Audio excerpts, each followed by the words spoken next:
Il pentagramma e la scala delle 7 note sono i protagonisti dell'edizione 2015 di Natale con un sorriso, la rassegna di spettacoli proposta da Artevene, Regione del Veneto, Assessorato alla Cultura. Un sorriso che si rinnova soprattutto a Natale. Sino al 31 dicembre musica classica, musica da camera, canti gospel e melodie spirituals risuoneranno nei teatri delle 7 province del Veneto. Ad inaugurare il ciclo di proposte l'Orchestra Regionale Filarmonia Veneta con 2 concerti dedicati alla Grande Guerra.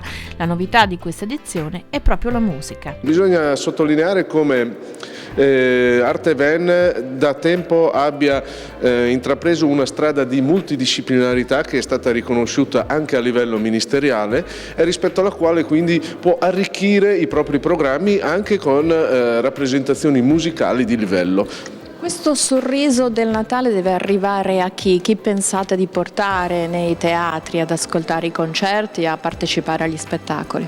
Il clima natalizio è rivolto a tutti, quindi un sorriso a tutti. Abbiamo una particolare attenzione rispetto ai nostri ragazzi, ai nostri bambini che in un momento di difficoltà e di preoccupazione, come vediamo ci viene riportato dalle cattive notizie che quotidianamente vediamo nei telegiornali e sui notiziari, ebbene pensare anche in positivo, pensare che questo spirito natalizio attraverso rappresentazioni culturali, attraverso eventi culturali può davvero gettare un seme positivo. Note che risuonano e raggiungono l'anima accendendo un sorriso, un obiettivo che diventa tramite per una visione più sollevata dell'esistenza. Serve per portare un sorriso in un momento un po', abbastanza tragico, attraverso appunto il gospel, lo spirituals, il rap, la musica classica da Schubert a Beethoven in tutte le 7 province del Veneto.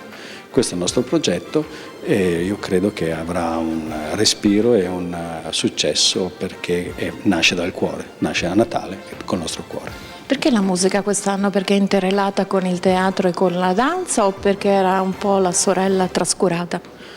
Ma se andiamo indietro nel tempo, la danza era la Cenerentola, si diceva, delle arti, del performance art.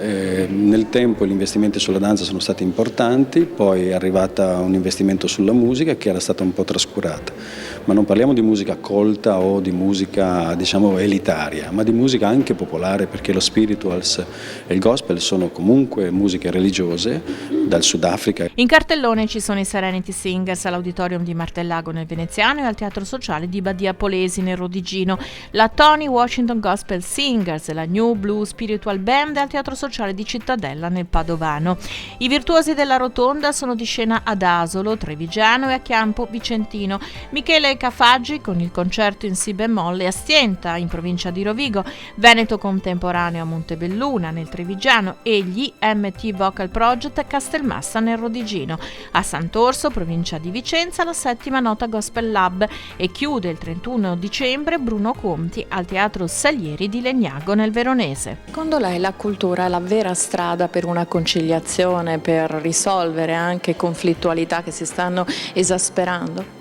La cultura è la strada, è la soluzione, perché non lo si fa per retorica. Bisogna affermare la propria cultura e bisogna sapere anche coinvolgere e creare veramente una forte rete intorno alla cultura e ai valori culturali. Questo è il più grande antidoto che esista alle guerre, ai terrorismi e a tutte le nefandezze che quotidianamente viviamo. Musica, danza, teatro, cultura, una parola che è l'unico baluardo dei valori di un'identità, di un essere uomini e donne, espressione di umanità civile a cui non si può mai abdicare. Bombe di libertà e pace capaci di far arretrare la guerra.